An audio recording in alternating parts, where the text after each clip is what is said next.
사랑 고백을 들으시니까 좋으십니까? 네. 네. 많이 하시기 바랍니다. 오늘 한 서기관이 예수님에게 묻습니다. 우리가 지난주에 말씀을 통해서 살펴봤는데, 우리가 읽지 않았지만 위쪽에 보면, 한 서기관이 예수님에게 찾아와서 묻는 그 질문이 무엇이냐면, 모든 계명 중에 첫째가 무엇이니까? 라고 그렇게 묻습니다. 그 질문의 의도는 무엇이냐면, 가장 큰 계명이 무엇입니까? 라는 것인데, 우리가 지난 시간에 말씀을 살펴보았기 때문에 그 말씀을 다시 하지 않고 예수님께서 하셨던 그 말씀을 요약하면, 하나님을 사랑하고 이웃을 자신과 같이 사랑하라 라고 그렇게 예수님 말씀하셨습니다. 그런데 예수님의 이 대답을 들었던 이 서기관의 대답을 여러분들 우리가 보시면, 그가 예수님에게 뭐라고 얘기하냐면, 옳소이다. 하나님은 한 분이시요 그 외에 다른 이가 없다 하신 말씀이 참이니이다. 또 마음을 다하고 지혜를 다하고 힘을 다하여 하나님을 사랑하는 것이 전체로 드리는 모든 번제물과 기타 제물보다 나으니이다 라고 그렇게 대답을 합니다. 그런데 오늘 우리가 중요하게 보아야 할 것은, 이러한 서기관의 대답을 듣고서 예수님께서 이 서기관에게 뭐라고 하셨냐면, 34절 말씀을 여러분들 한번 보십시다. 12장 34절에 뭐라고 얘기하시냐면, 예수께서 그가 지혜 있게 대답하심을 보시고 이르시되 내가 하나님의 나라에서 멀지 않도다 하시니 라고 말씀하시는데, 여러분들 이 말씀이 예수님께서 한 번도 이런 말씀을 하신 적이 없어요. 여러분들 참 특이한 말씀입니다. 그냥 이 말씀이 이렇게 말씀하셨구나 라는 것이 아니라 한 번도 예수님은 이런 말씀을 하신 적이 없습니다. 성경에서. 왜 우리가 그러면 예수님께서 사람들을 대할 때 어떤 말씀을 하셨는가라는 것을 우리가 여러분들 몇 가지 예를 통해서 살펴본다면, 우리가 잘 아는 것처럼 혈루병에 걸려서 12년 동안이나 고생했다가 예수님의 옷자락을 만지면 나을 것 같아서 예수님의 옷자락을 잡고서 혈루병이 나았던 그 여인에게 예수님이 뭐라고 말씀하시냐면, 딸아 안심하라, 내 믿음이 너를 구원하였다 라고 이렇게 분명하게 말씀하십니다. 여리고성의 삭개오에게는, 이 여리고성의 삭개오의 그 잔치집에 들어가셔서 예수님께서 마지막으로 그 삭개오와 그 자리에 있는 사람들에게 뭐라고 이야기하시냐면, 오늘 구원이 이 집에 이르렀으니 이 사람도 아브라함의 자손님이로다 라고 이렇게 말씀하시는 것처럼 분명하게 말씀을 하십니다. 또 누가복음 7장에 보면 가버나움의 백부장이 자기의 종이 병들어서 그 병든 종을 고쳐달라고 예수님에게 나왔을 때에, 예수님이 우리 집에 오시는 것을 내가 감당할 수 없습니다. 그러니 말씀만 해주십시오 라고 그렇게 말했던 그 백부장을 보면서 예수님이 뭐라고 하셨냐면, 내가 너희에게 이르노니 이스라엘 중에서 이만한 믿음을 만나보지 못하였노라 라고 그렇게 말씀하십니다. 여러분들, 그러면 제가 이 세 가지 경우에서의 예수님의 하신 말씀과 오늘 이 본문 34절에서 예수님께서 서기관에게 하셨던 말씀의 차이점이 여러분들 무엇일까요? 여러분들 분명한 차이점이 있습니다. 분명히 혈루병에 걸린 여인과 여리고성의 삭개오나 아니면 가버나움의 백부장에게는 예수님께서 분명한 구원을 선포하셨어요. 이 사람은 구원받은 사람이다 라고 그렇게 선포를 하셨는데, 오늘 이 본문 34절 말씀을 여러분들 보시면 뭐라고 얘기하냐면, 예수께서 그가 지혜 있게 대답함을 보시고 이르시되 내가 하나님 나라에서 멀지 않도다 라고 얘기하는 거예요. 여러분들 좀 이상하지 않습니까? 하나님 나라에 네가 들어왔다 라고 말하는 것도 아니고, 네가 하나님 나라와 상관없다 라고 말씀을 하시는 것도 아니고, 여러분들 마치 이 서기관이 하나님 나라와 이 세상과의 그 경계에서 왔다 갔다 하는 것처럼 어정쩡한 그 모습으로 서 있는 그 모습을 보면서 네가 하나님 나라에 있다라고 하시는 것이 아니라 가까이 있다, 그러나 아니다 라는 이야기를 하시는 거예요.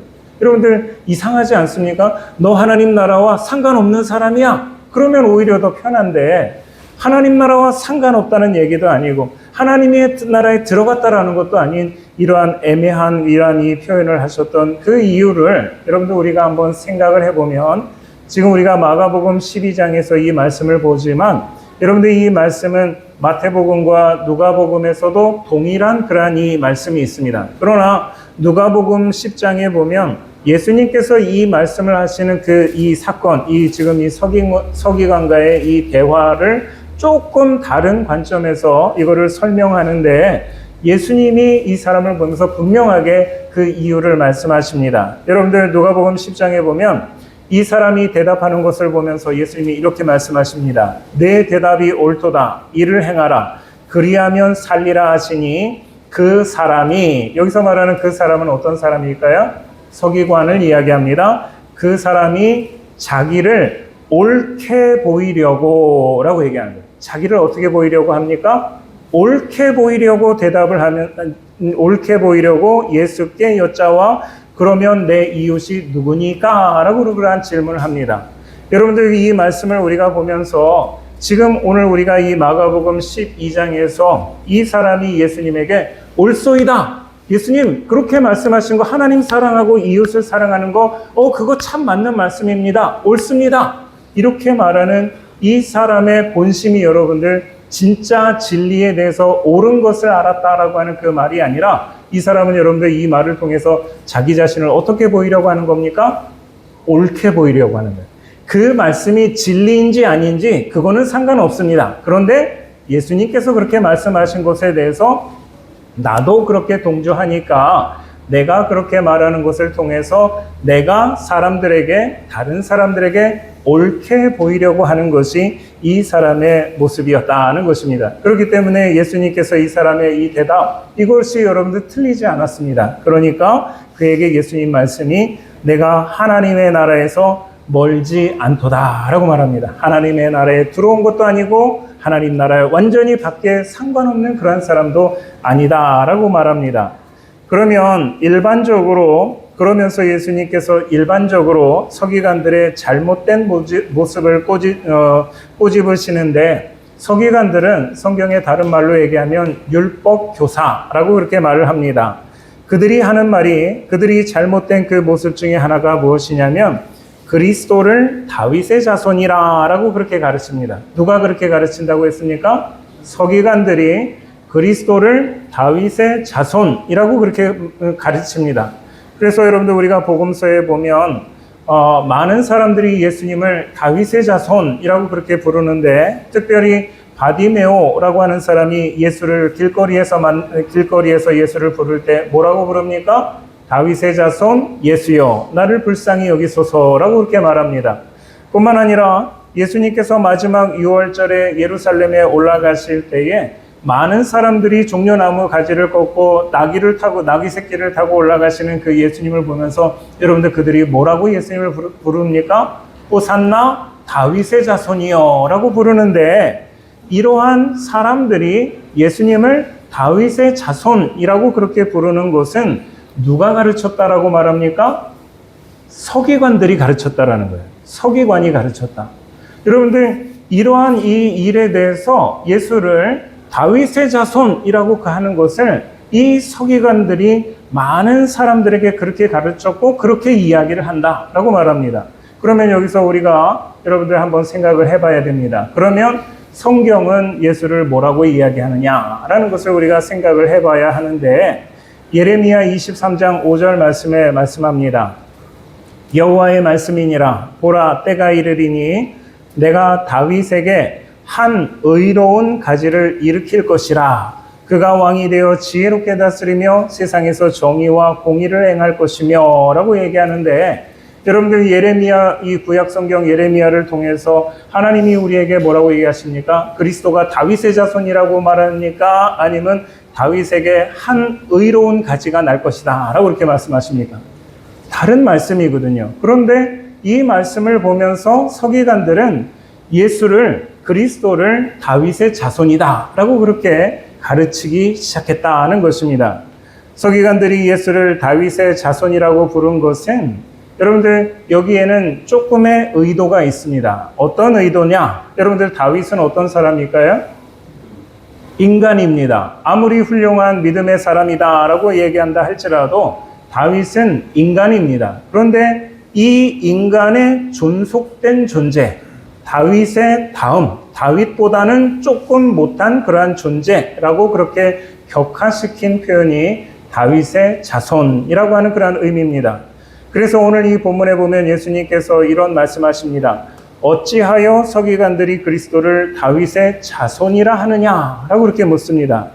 다윗 자신도 그리스도를 주라 하는 시편 110편 1절 말씀을 인용하시면서 그러니 다윗 왕에게도 그리스도는 주다라는 것을 예수님은 분명히 말합니다. 그런데 서기관들이 왜 그리스도를 다윗의 자손으로 그렇게 격화시켰느냐라고 하는 것을 우리가 여러분들 이 본문에 또 마태복음 부분을 우리가 찾아가서 보면 그들의 분명한 의도를 우리가 알 수 있습니다. 마태복음 22장과 23장에 똑같은 그러한 이 사건이 나오는데 23장에 가서 23장 2절 말씀에 가서 여러분들 마태는 그곳에 대해서 이렇게 표현합니다. 서기관들과 바리새인들이 모세의 자리에 앉았으니라고 말합니다. 여러분들 모세의 자리에 앉았다라고 말하는 것은 성경의 권위를 서기관들이 가지고 있다라고 하는 그런 이 말씀인 거예요. 여러분들 성경에서 지금 우리가 두 사람의 인물이 나옵니다. 모세라고 하는 사람과 다윗이라고 하는 그 사람이 나오는데 여러분들 유대인들의 그 관점에서 모세와 다윗 중에 누가 더 위대한 사람일까요? 네? 뭐 어떤 분들은 다윗이 왕이었으니까 다윗이 더 위대하다라고 그렇게 말할 수 있지만 유대인들에게 있어서 모세는 그냥 하나님과 똑같은 존재예요. 하나님과 똑같은 존재. 여러분들 그래서 출애굽기에 보면 모세는 자기 백성들에게 하나님과 같은 존재다라는 그 이야기를 분명히 하거든요. 그렇기 때문에 여러분들 이 이스라엘 백성들에게 모세는 그냥 인간적인 모세의 모습을 이야기하는 것이 아니라 하나님과 동등한 존재로서 인식하는 것이 여러분들 유대인들입니다. 그러면 여러분들 다윗은 어떤 존재일까요? 훌륭한 사람입니다. 믿음의 사람인 거예요. 그렇지만 그 다윗이 하나님과 동등하다라고 여기는 것은 성경에 없습니다. 그렇기 때문에 쉽게 말하면 모세는 하나님이고 다윗은 그 밑에 조금 못한 그러한 이 신앙인이다 라고 말하는데 여러분들 지금 이 바리새인들이 자기는 어느 자리에 앉았습니까? 모세의 자리에 앉은 거고 그리스도는 어느 자리에 앉혔습니까? 다윗의 자리에 앉힌 거예요. 여러분들 그렇기 때문에 자기들은 성경의 권위를 가지고 이렇게 저렇게 해석을 하면서 사람들에게 가르치면서 마치 그리스도가 분명히 하나님의 아들이신데 그 하나님의 아들을 다윗의 밑에 다윗의 존속된 그러한 이 존재로 격화시키려고 하는 것이 바로 서기관들의 의도요 그들의 목적이었다라는 것을 예수님은 이야기하십니다. 그래서 38절 이하의 말씀을 보면 긴 옷을 입고 다니는 것과 시장에서 문안받는 것과 회당의 높은 자리와 잔치의 윗자리를 원하는 서기관들을 어떻게 합니까? 삼가라 라고 이렇게 말합니다. 삼가다 라고 하는 그 얘기는 그들을 조심히 보면서 그들이 피할 것은 피하라 라고 하는 것이 삼가라 라고 이렇게 말합니다. 서기관들은 신앙의 목적지가 자기 자신입니다. 그들이 서기관들이 신앙생활을 하는데 그 신앙생활을 하는 이유가 무엇이냐면 자기 자신을 돋보이게 하는 데 목적이 있습니다. 여러분들은 신앙생활을 왜 하십니까? 내가 예수를 믿고 내가 교회를 다니고 내가 어느 교회를 다니고 또 우리 교회 목사님이 누구고 우리 교회 목사님이 어떤 학위를 가지고 있고 여러분들 그러면 마치 내가 여러분들 거기에 조금 더 돋보이려고 하는 그런 이 마음이 있다라면 그 마음은 여러분들 서기관과 같은 그런 이 신앙의 모습입니다. 여러분들 이 서기관들은 믿음에 대한 것이 관심이 없어요. 여러분들 하나님의 진리의 말씀에 대한 관심 없습니다. 이 신앙의 모습을 통하여서 내가 좀 나아 보이는 사람, 내가 좀 괜찮아 보이는 사람, 이것이 그들의 신앙의 목적이다라는 것입니다. 그래서 오늘 예수님께서 그들의 모습을 뭐라고 얘기하냐면 긴 옷을 입고 다니면서 시장에서 문안받는 것을 즐겼다라고 그렇게 말하는데 여러분들 긴 옷은 어떤 옷입니까? 과시용 의상입니다. 여러분들 과시한다. 자기 자신을 마치 무엇이 있는 것처럼 신령한 무엇이 있는 것처럼 보이기 위해서 그러한 옷을 입는다라고 말한다면 그것이 서기관들의 모습입니다. 여러분들 물론 이 자리에 계신 분들 다 옷을 입습니다. 입고 계십니다.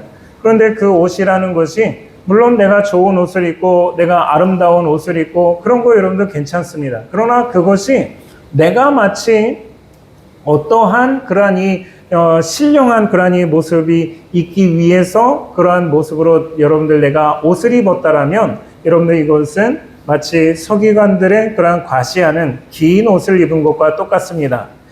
뿐만 아니라 예수님께서 이들의 모습에 대해서 회당의 높은 자리에 앉는다라고 얘기하는데 회당의 높은 자리는 어떤 자리냐? 가르치는 자리입니다. 가르치는 자리. 누구에게 무엇을 가르치는 그 자리가 여러분들 회당의 높은 자리입니다. 다시 말하면 이 서기관들은 배우려고 하지 않습니다. 늘 가르치려고 하지 배우려고 하지 않습니다. 성경에 보면 구약 욥기서에 보면 욥이 고난을 당하고 있을 때 친구들이 와서 욥과 함께 대화를 하는데 여러분들 그 모습을 보면 욥의 친구들이 고난 당하고 있는 그 친구를 향해서 어떻게 합니까? 가르치는 거예요. 욥을 가르치는 거예요. 너 이렇게 해서 너 안 돼. 너 저렇게 하면 안 돼. 너 이렇게 해야 돼. 저렇게 해야 돼. 그 이야기를 끊임없이 욥을 가르치는 그러한 모습입니다. 그러면서 그 욥기서를 보면 한 번도 욥이 그들에게서 무슨 이야기를 하는데 그들은 그것에 대해서 한 번도 듣지를 않습니다. 그거 아니야. 그게 아니라 네가 이렇게 잘못해서 그런 거야. 하나님은 공의로우신 분인데 네가 이런 죄를 범했기 때문에 너가 지금 이런 벌을 받는 거야. 너 그렇기 때문에 너는 들어야 돼. 이 이야기를 누가 합니까? 욥의 친구들이 하는 거예요. 한 번도 욥의 이야기를 귀담아 듣지 않습니다. 어떻게 합니까? 고난당하는 그 욥을 가르치려고 한다는 것입니다.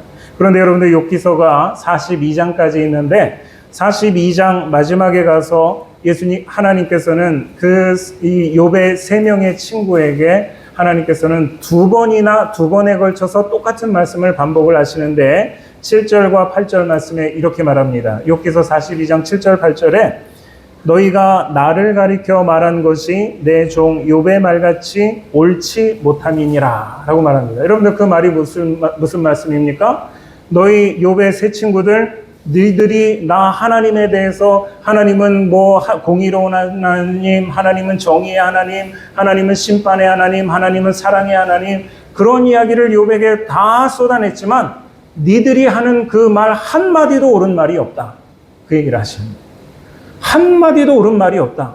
너희가 아무리 하나님에 대해서 나에 대해서 이야기했지만 너희들이 하는 말은 하나도 옳은 것이 없다. 그 얘기를 하시는 거예요. 여러분들 얼마나 무서운 말씀입니까? 여러분들 그 말씀 중에 오늘 여기서 잠깐 한다면 여러분들 우리가 이 많은 분들이 좋아하는 말씀 중에 너의 시작은 미약하였으나 끝은 창대하리라. 누가 했던 말일까요? 이 세 친구가 한 말이에요. 그런데 하나님께서 그것에 대해서 뭐라고 얘기합니까? 너희들의 말은 하나도 옳은 것이 없다라는 거예요. 물론 그 말은 여러분들 많은 사람들이 좋아합니다. 그러나 우리는 기억을 하셔야 돼요. 이게 누가 한 말이냐? 하나님이 하신 말이냐? 아니면 하나님에게서부터 나온 말이냐? 아니면 자기 자신을 옳게 보이기 위한 그러한 이 욥의 친구에서부터 나온 말이냐라고 본다라면 여러분들 그것에 대해서 우리가 좋아하실 필요가 없어요. 여러분들 우리가 그것을 물론 여러분들 그것을 하나님께서 여러분들에게 어떤 의미를 주셔서 뜻을 주셔서 여러분들에게 그것이 의미가 있다면 괜찮습니다. 그러나 그것이 막연하게 그냥 좋아하는 말씀이기 때문에 그런다. 성경에 있는 말씀이기 때문에 그런다. 그렇지만 하나님은 분명히 얘기하십니다. 너희 말이 옳은 것이 없다. 그 말이 바로 이 사람들이 했던 그 말임을 우리는 기억해야 합니다. 여러분들 이들이 왜 그러면 이렇게 욥에게 고통당하는 그 욥에게 와서 왜 가르치려고 합니까? 배우지 않으려고 합니까? 교만하기 때문입니다. 자기 자신이 너무 교만하기 때문에 조금도 배우려고 하지 않습니다. 또 이들은 잔치의 윗자리를 원합니다. 잔치의 윗자리는 섬김을 받는 자리입니다. 서기관들은 섬기는 자리에 앉지 않습니다. 여러분들 우리가 사람들 중에도 우리가 사람들 중에도 섬기는 자리는 슬쩍 눈치를 보면서 피하는 사람들이 있습니다. 여러분들 만약에 그런 사람들이 우리가 봤다 그러면 여러분들 눈에 보일까요? 안 보일까요? 슬쩍 피하는 사람. 섬기는 그 자리에서 슬쩍 피하는 사람 눈에 보입니까? 안 보입니까? 보입니다. 그런데 그것에 대해서 너 왜 거기서 슬쩍 피하니? 그렇게 얘기합니까? 안 합니까? 안 합니다. 우리는 그런 얘기 안 해요. 예를 들어서 여러분들 우리 친구들끼리 식당을 갔다. 많은 사람이 식당을 갔다라고 얘기하면 그 식당의 한쪽 구석에 숟가락, 젓가락을 놓는 그런 통이 있고 또 예를 들어서 이쪽 끝에는 만약에 이 종업원이 물 갖다 놓고 컵을 갖다 놨다. 그러면 여러분들 어떻게 됩니까? 분명히 이쪽에 있는 사람은 숟가락, 젓가락을 놔야 되는, 섬겨야 되는 사람이고 이쪽에 있는 사람은 물컵에다 물을 따라서 이렇게 이 친구들과 다른 사람들을 놔줘야 되는 그 자리인데 만약에 이곳을 보면서 내가 여기 가면 숟가락을 놔야 되고 저기 가면 물을 놔야 되니까 나 그 가운데 딱 앉았겠다. 그 마음으로 앉는 사람이라면 그 사람이 오늘 성경에서 얘기하는 잔치의 윗자리를 앉는 사람인 거예요. 왜 잔치의 윗자리에 여러분들 앉을 수 있습니다. 우리가 그 자리에 앉을 수 있어요. 그런데 이 사람들은 그거를 이미 생각한 거예요. 저기 앉으면 저거 해야 돼. 여기 앉으면 이거 해야 돼. 그러니까 나는 아무것도 안 하고 나는 가운데 앉겠어. 그 마음으로 앉는 사람의 그 모습은 여러분들 우리가 뒤통수만 봐도 압니다.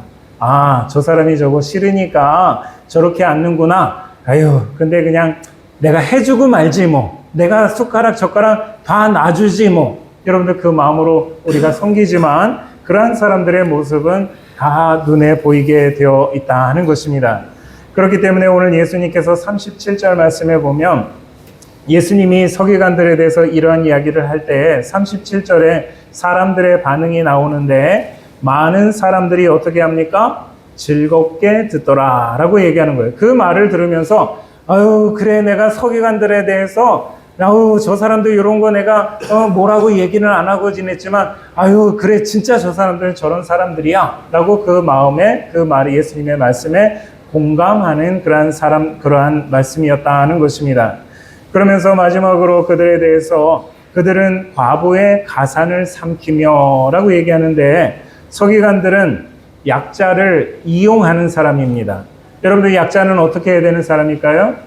도와야 하는 사람인 거예요. 약자는 도와야 하는 사람인데 그 약자를 오히려 이용해서 그들의 가산을 갈취하는 사람. 이 사람이 바로 서기관들입니다.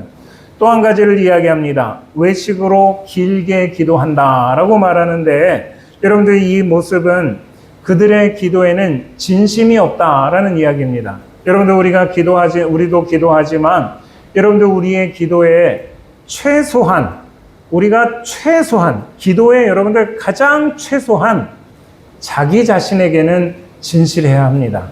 자기 자신. 내가 하나님을 속일 수도 있어요. 여러분들 기도하면서 하나님을 속일 수도 있어요. 그러나 최소한 자기 자신에게는 진실해야 하는 것이 여러분들 기도의 가장 기본입니다. 자기 자신에게는 진실해야 돼요. 그런데 여러분들 이 서기관들은 외식으로 길게 기도한다라고 하는 것은 그들의 기도는 자기 자신에게도 진실하지 못하다라고 하는 것이 외식으로 길게 기도하는 그들의 모습입니다.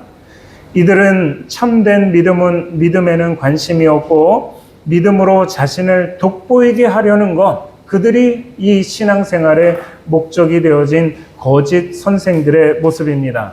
그러면 여러분들 이 세상에 이러한 거짓 선생만 있느냐라고 말한다면 그렇지 않습니다. 참된 선생이 있습니다.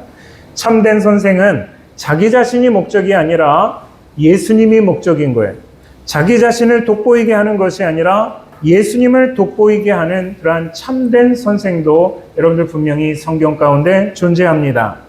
사도행전 14장에 보면 바울과 바나바가 루스드라라고 하는 그곳에서 복음을 전할 때의 일입니다. 선천성 안전뱅이가 있는데 바울이 말하는 복음을 듣습니다. 여러분들 그 당시에 복음을 전할 때 광장에서 복음을 전하는데 그 광장은 많은 사람들이 모이는 곳이고 특별히 그곳에 선천성 이 안전뱅이가 있었다라고 하는 것은 그 자리에서 날마다 구걸하는 사람이에요. 여러분들 그렇게 구걸하면서 살아가는 사람인데 그 사람이 복음을 전하는 바울에게 찾아온 것일까요? 아니면 바울이 그곳에서 복음을 전하는데 그 사람이 우연히 들은 것일까요? 후자입니다. 여러분들 이 사람은 움직일 수 있는 사람이 아니에요. 그런데 바울이 많은 사람들에게 복음을 전해야 되니까 그 광장에서 복음을 전하는데 수많은 사람들이 복음을 듣지만 그 지나다니는 그 정상인 그 사람들에게서는 여러분들 아무도 발견하지 못하는데 저 구석에서 앉아서 구걸하는 그 안진뱅이를 보니까 이 성경에 뭐라고 했냐면 그를 주목하여 보니 구원받을 만한 믿음이 있다라는 것을 바울은 알았습니다. 여러분들 그 사람을 보면서 많은 수백 명의 사람들이 있지만 그 중에 구걸하는 그 사람은 구원받을 만한 믿음이 있다라는 것을 바울이 알고서 크게 소리칩니다. 왜 여러분들 크게 소리쳤을까요? 멀리 있으니까. 그 사람이 들을 수 있도록 이 무리들 가운데서 그 소리가 그 사람의 귀까지 들릴 수 있도록 크게 소리치면서 말하는 것이 내 발로 일어서라 라고 그렇게 얘기를 합니다. 내 발로 일어서라. 근데 그 이야기를 들었던 그 선천성 안진뱅이가 그 자리에서 벌떡하고 일어납니다. 여러분들 어떤 일이 벌어졌을까요? 와, 안진뱅이가 저 사람은 분명히 이 자리에 있는 수백 명의 사람들이 다 압니다. 저 사람은 태어날 때부터 안진뱅이야. 그래서 지금까지 수십 년 동안 이 자리에서 구걸하는 그 사람인데 그 사도 바울의 말 한마디를 듣고서 그 사람이 자리에서 벌떡 일어나는 정상적인 그러한 이 모습이 되었을 때 여러분들 그 자리에 있는 사람들이 다 놀랍니다. 아마 수백 명이 아니라 수천 명이 되었다라면 그들이 다 놀라면서 그들이 뭐라고 얘기하냐면 자기네 말로, 자기네 나라의 언어로, 자기네 나라 언어로 뭐라고 얘기하냐면 신들이 사람의 형상으로 우리 가운데 내려오셨도다 라고 그렇게 말하는 거예요. 여러분들 사도 바울은 똑똑한 사람입니다. 사도 바울이 몇 개의 언어를 할까요? 우리가 아는 것만 2개의 언어를 합니다.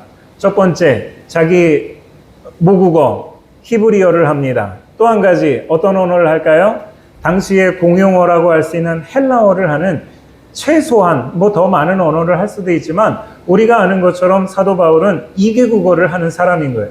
그런데 지금 아마 이 루스드라에서는 헬라어로 그가 그들에게 복음을 전하는 그 가운데 있는데 그때 성경은 뭐라고 했냐면 그 사람들이 이 안진뱅이가 일어서는 그 모습을 보면서 자기들 방언으로, 즉 다시 말하면 자기네 모국어로 그들이 말하는 것이 신들이 사람의 형상으로 우리 가운데 내려오셨도다 라고 말합니다.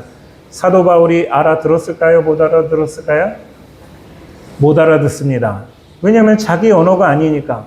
이 헬라어나 아니면 히브리어로 말한 것이 아니라 그들의 나라 말로 이야기했기 때문에 못 알아들은 거예요. 그래서 아니 이 사람들이 왜 웅성웅성하지? 왜 안진뱅이가 일어났는데 이상하네? 이 사람들의 모습이 이상하네? 라고 봤는데 조금 있다 보니까 그들의 모습이 무엇이냐면 신들이 사람의 형상을 가지고 나왔다라고 하니까 제사장을 불러다가 제물을 갖다 드리고 그 앞에서 엎드려서 제사 드리려고 하는 그 모습을 보면서 아, 저들이 지금 웅성웅성하는 것이 우리를 신으로 아는구나. 우리가 신으로서 이 사람 가운데 나타났다는 것을 아, 저들이 저런 얘기를 하는구나 라고 말하면서 바울과 바나바가 어떻게 합니까? 그 무리 가운데 그 사람들이 다 엎드려서 절하려고 하는 그 가운데에 그 위에서 그 절을 받는 모습, 절 받는 그러한 이 사람의 그들이 바울과 바나바가 아니라 그 무리 가운데 들어가서 자기들의 옷을 찢습니다. 그러면서 여러분들 어떻게 하냐? 만져보십시오. 여기 만져보십시오. 나도 당신과 똑같은 몸을 가지고 있는 사람입니다. 라고 그렇게 이야기를 하는 거예요. 그래서 여러분들 성경에 뭐라고 하냐면 여러분이 어찌하여 이러한 일을 하느냐? 우리도 여러분과 같은 성정을 가진 사람이라. 여러분에게 복음을 전하는 것은 이런 헛된 일을 버리고 천지와 바다와 그 가운데 만물을 지으시고 살아계신 하나님께로 돌아오게 함이라 라고 그렇게 말합니다. 여러분들 얼마나 좋은 기회입니까? 그래, 나를 지금 신으로 섬긴다고? 그러면 내가 지금 이거 당신들 가져온 예물 다 받지? 뭘 가져왔을까요? 여러분들이 신을 만난다라면, 하나님 만난다면 여러분들 뭘 가져오시겠습니까? 여러분들에게 가장 귀한 거 여러분들 안 가져오겠습니까? 여러분들 거기에 예를 들어서 불량식품 여러분들 가져와서 이 신 앞에 그거 여러분들 드리겠습니까? 절대 그러지 않습니다. 아마 그들이 가져온 것이 귀한 황금, 우리가 세상에 보지 못한 진주, 아주 귀한 것들 다 가져와서 그 신에게, 신이라고 하는 그 사람에게 드리려고 하는 그 모습일 거예요. 그러면 여러분들 잠시만 눈 감고서 아, 그래, 내가 신으로 나타난 내 그 사람이다. 다 받아서 다른 동네로 살짝 가면 여러분들 얼마나 좋겠어요. 근데 사도 바울은 어떻게 합니까? 아니라는 거예요.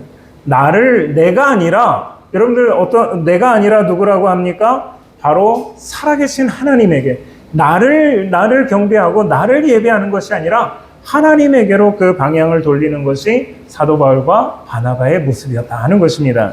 여러분들 뿐만 아니라 사도행전 16장에 보면 바울과 실라가 복음을 전하다가 빌립보 감옥에 억울하게 매를 맞고 갇혔습니다. 그런데 이 바울과 실라가 복음을 전하다가 이곳에 갇혔을 때에 성경에 보면 무엇을 행하느냐라고 말한다면, 저희 장로님 뒤에 문 닫아주세요. 추우신가 봐요. 바울과 실라가 그곳에서 기도하고 찬송합니다.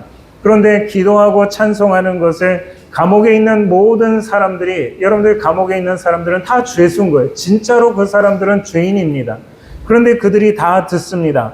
그런데 갑자기 이 큰 지진이 나면서 모든 옥문이 다 열리고, 심지어 바울과 실라가 그 발에 차고 있던 그 착고까지 풀립니다. 여러분들, 그러는데 이 모습을 보면서 간수가 아마 그 밤에 졸면서 자다가 갑자기 눈을 떠서 보니까 옥문이 다 열린 것을 본 거예요. 그러면 여러분들 얼마나 이 간수가 당황하느냐라고 말한다면, 이 간수가 그때 생각한 것이, 죄인들이 다 도망갔구나. 문이 다 활짝 열려있는 것을 보니까 죄인들이 다 도망갔구나 라고 생각하면서 이 성경에 보면 그가 자결하려고 합니다. 쉽게 말하면 자살하려고 하는 거예요. 여러분들 왜 자살하려고 했을까요? 만약에 다음날 아침에 그 감옥에 죄인들이 다 도망갔다라고 한다면 그 죄값을 누가 물어야 됩니까? 간수가 무는 거예요. 어차피 내가 날이 밝으면 내가 내 상관한테 내가 죽임을 당하느니 내 스스로 죽겠다라는 마음으로 여러분들 자결하려고 합니다. 그런데 그 옥 안에서, 깜깜한 밤입니까? 그 옥 안에서 사도 바울이 급하게 이야기합니다. 바울이 크게 소리질러 이르되 내 몸을 상하지 말라. 우리가 다 여기 있노라 라고 말해요. 여러분들 얼마나 깜짝 놀랐을까요? 죄인들이 그 옥문이 열렸는데 한 사람도 도망을 안 갔다는 거예요. 여러분들 이 간수가 그걸 보면서 얼마나 깜짝 놀랐는지, 이 사도 바울이 죄인이라고 그 옥에 가뒀는데 그 사도 바울과 실라를 보면서 선생들이여 라고 말해요. 야, 이 죄인들아 이렇게 말하지 않습니다. 그들을 보면서 선생들이여 내가 어떻게 하여야 구원을 받으리까 라고 묻습니다. 여러분이라면 뭐라고 대답하실까요? 여러분은 뭐라고 대답하시겠습니까? 저는 생각해 보니까, 그래, 앞으로 나만 믿어. 내가 다 알아서 해줄게. 나만 믿어. 그리고 나한테 너 죽을 수 있는 그 고비 넘겼지? 우리가 다 도망갔으면 너 내일 아침 너도 죽고 그러는데, 너 네 생명, 그거 누구 거야? 너 그 생명 내 거 아니야? 나한테 이제는 다 바쳐야 되는 거 아니야? 나한테 이제 내가 하라는 대로 다 해야 되는 거 아니야? 어떻게 하면 될까요?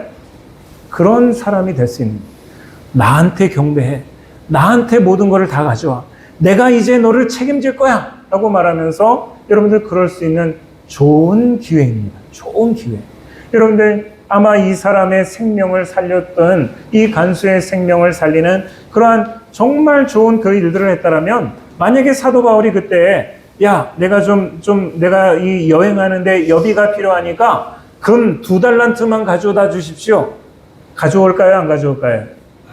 빚내서라도 가져올 거예요. 빚내서라도. 여러분들 은행에 가서 대출 받아서라도 여러분들 사도 바울이 요청하면 여러분들 가져올 겁니다. 그게 아니라 내가 지금 여행하는데 너무 피곤하니까 나 당신의 종 10명만 나한테 붙여주십시오. 할까요? 안 할까요? 합니다. 왜 그럴까요? 나를 지금 내 생명을 구원해 준 사람이기 때문에 여러분들 뭐든지 할 수 있는 거예요. 그런데 여러분들 사도 바울이 그 순간에, 그 절호의 기회에, 그 좋은 기회에 사도 바울은 무엇이라 얘기하느냐? 주 예수를 믿어라. 그리하면 너와 내 집이 구원을 받으리라.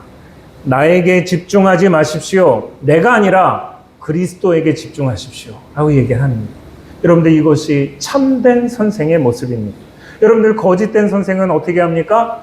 나에게 집중하고, 나에게 잘하고, 나에게 잘하십시오. 이걸 얘기하는 것이 거짓 선생의 그러한 모습이라면 여러분들 이 사도 바울처럼 참된 선생은 내가 아니라 하나님에게 집중하십시오. 내가 아니라 그리스도를 바라보십시오. 이것을 이야기하는 것이 여러분들 참된 선생의 그러한 이 모습입니다. 오늘 예수님께서 서기관들을 이 사람들을 보시면서 그들에게 서기관들을 삼가라라고 얘기하신 것은 왜 그러시냐면 거짓 선생들이 많기 때문입니다. 물론 그 서기관들이 모두 다 거짓 선생이라고 말하지 않습니다. 그러나 자기를 목적으로 하는 거짓 선생들과 예수를 목적으로 하는 바울과 같은 참 선생은 어느 시대, 어느 때도 있다라는 것을 여러분들 우리가 기억하셔야 됩니다. 여러분들 성경을 보면서 우리가 그때만 거짓 선생도 있고 그때만 참 선생도 있는 것이 아니라 여러분들 그 거짓 선생과 참 선생은 지금도 여러분들 우리 가운데 분명히 존재하고 있습니다.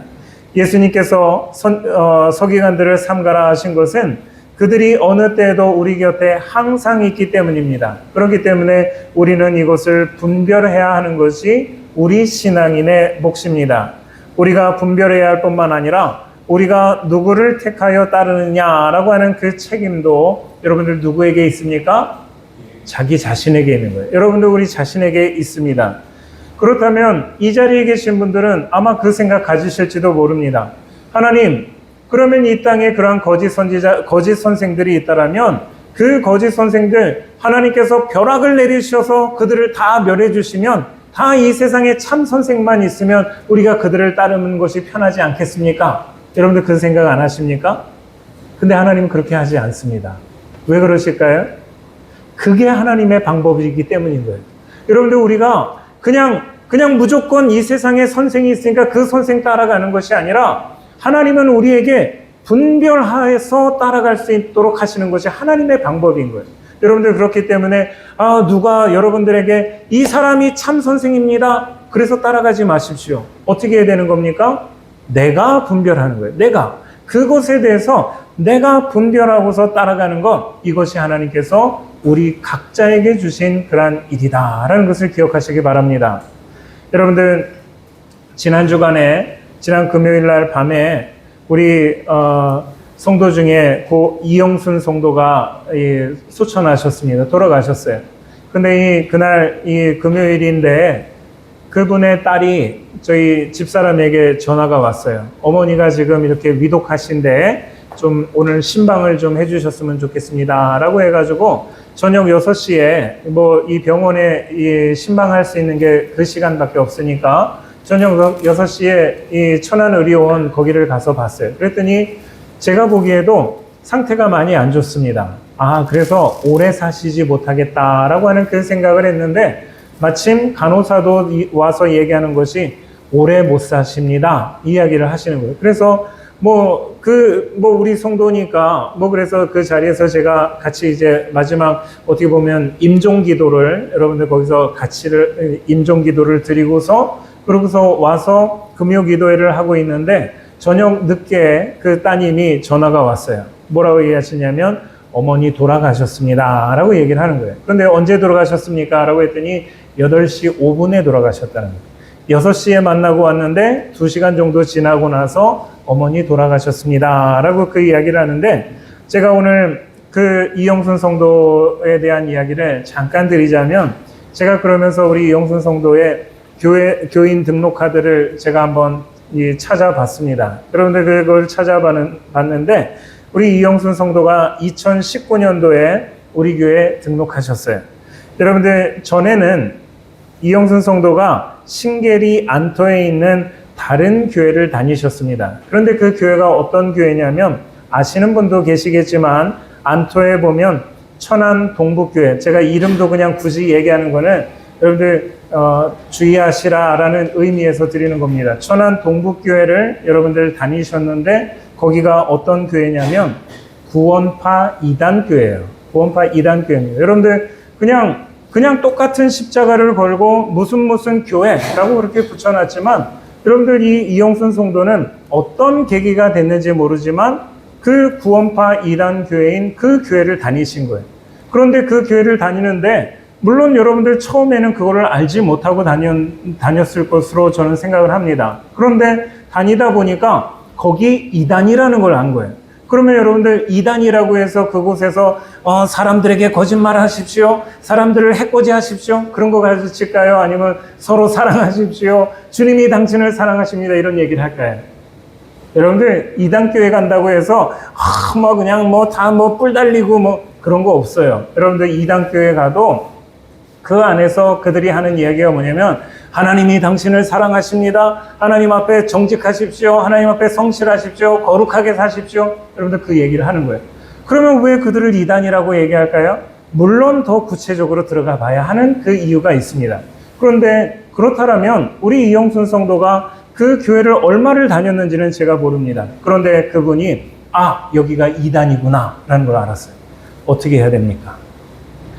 여기도 그냥 똑같이 하나님 얘기하고 서로 사랑하라고 하고 용서하라고 하고 잘 지내라고 하니까 그냥 괜찮겠지.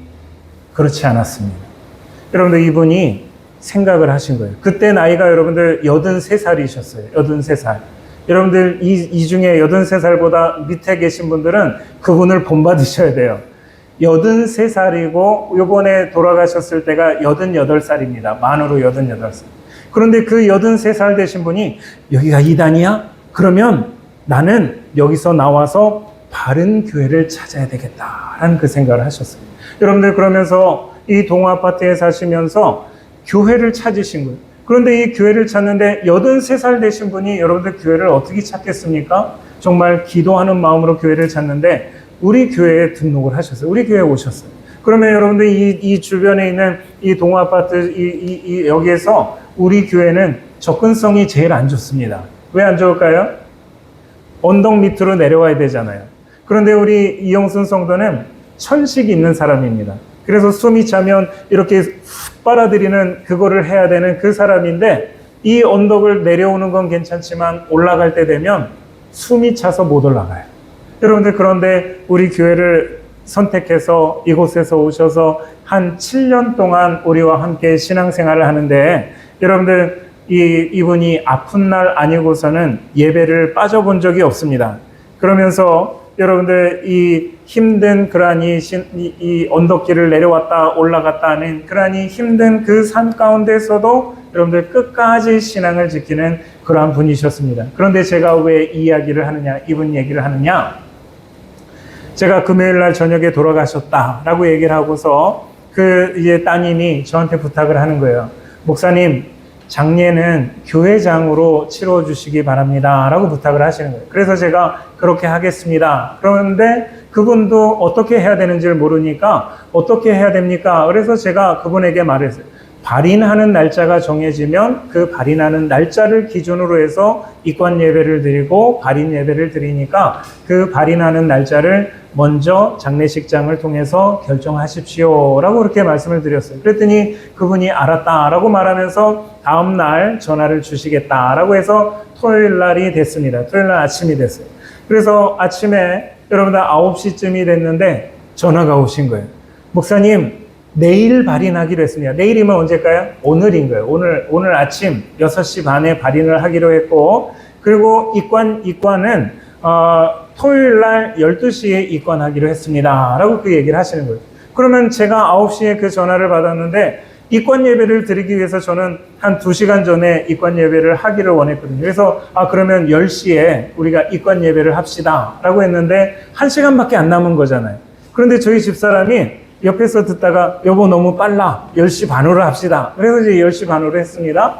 1시간 반이 남은 거예요. 제가 그 전화를 받고서 1시간 반 이후에 입관 예배를 해야 되는데, 여러분들, 제가 예배 준비가 됐을까요? 안 됐을까요? 안 됐죠. 예배 준비가 안 됐어요. 여러분들, 예배를 드릴 때 제가 주보를 만들어 가는데 주보를 딱 만들고 나니까 여러분들 예배 준비할 수 있는 시간이 없는 거예요. 그런데 가서 예배를 드리는데 제가 놀라운 경험을 했어요. 놀라운 경험. 어떤 경험이냐?